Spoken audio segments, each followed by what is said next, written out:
आप देख रहे हैं हिंद भारत और मैं हूं आपके साथ अक्षरा आर्य। हिंद भारत की ओर से आप सभी देशवासियों को स्वतंत्रता दिवस की हार्दिक बधाई।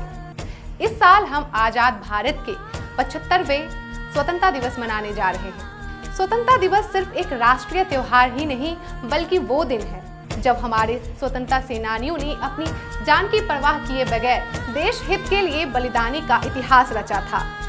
हमें बचपन से ही हमारे स्वतंत्रता सेनानियों के बारे में काफी कुछ बताया जाता है। शायद उनमें सिर्फ वो देश के बेटे ही मौजूद हैं जिनका नाम आजादी की लड़ाई से जोड़ा जाता है। लेकिन सिर्फ इसी समय में नहीं बल्कि आजादी की लड़ाई में भी ऐसे कई देश की बेटियों का भी हाथ है जिनकी वजह से शायद आज हमारा देश आजाद है। उनके नाम इतिहास की किताबों के पन्नों से गायब है या लोग इनके बारे में बहुत कम जानते हैं। इन बेटियों के बलिदान भले ही गुमनामी के अंधेरे में रहे हों, हालांकि जहां तक त्याग और तपस्या की बात है तो इन्होंने सुप्रसिद्ध लोगों से कम बलिदान नहीं दिए।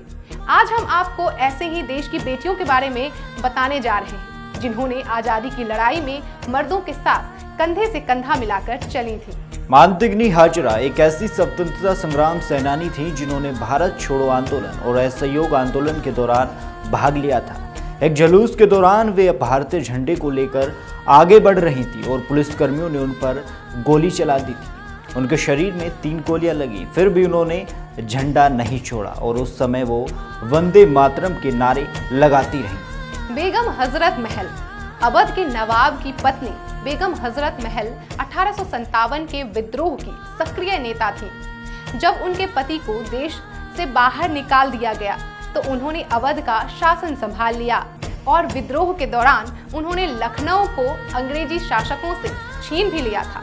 लेकिन विद्रोह के कुचले जाने के बाद बेगम हजरत महल को भारत छोड़कर नेपाल में रहना पड़ा, जहां उनका देहांत हो गया था। अरुणा आसफ अली, इनके बारे में बेहद कम लोगों ने ही सुना होगा, लेकिन शायद आपने ये सुना होगा कि जब अरुणा आसफ अली महज 33 वर्ष की थी तब उन्होंने सन 1942 में भारत छोड़ो आंदोलन के दौरान ग्वालियर टैंक मैदान में भारतीय राष्ट्रीय कांग्रेस का ध्वज फहराया था। भीकाजी कामा, देश के कई शहरों में उनके नाम पर बहुत सारी सड़कें और भवन हैं, लेकिन बहुत कम लोगों को यह पता है कि वे कौन थी और उन्होंने क्या काम किया।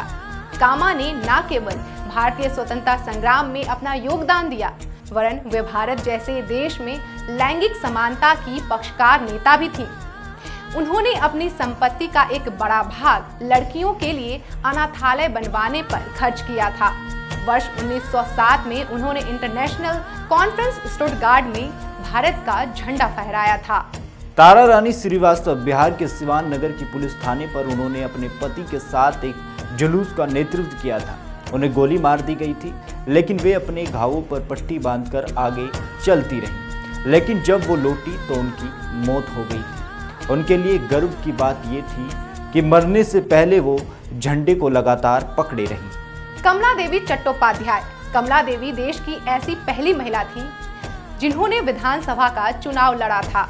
साथ ही वे पहली ऐसी महिला थीं जिन्हें अंग्रेज शासन ने गिरफ्तार किया था। उन्होंने एक सामाजिक सुधारक के तौर पर बड़ी भूमिका निभाई और उन्होंने भारतीय महिला के सामाजिक आर्थिक उत्थान के लिए हस्तशिल्प, थिएटर और हैंडलूम को बहुत बढ़ावा दिया।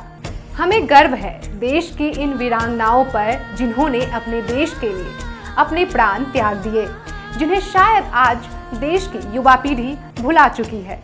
आज हम आजाद हिंद में सांसें ले रहे हैं तो इन्हीं वीरांगनाओं की वजह से। हिंद भारत की ओर से स्वतंत्रता दिवस की हार्दिक बधाई। जय हिंद। देश और दुनिया की तमाम खबरों के लिए देखते रहे हमारा channel Hind Bharat. Like, share and subscribe करना ना भूलें।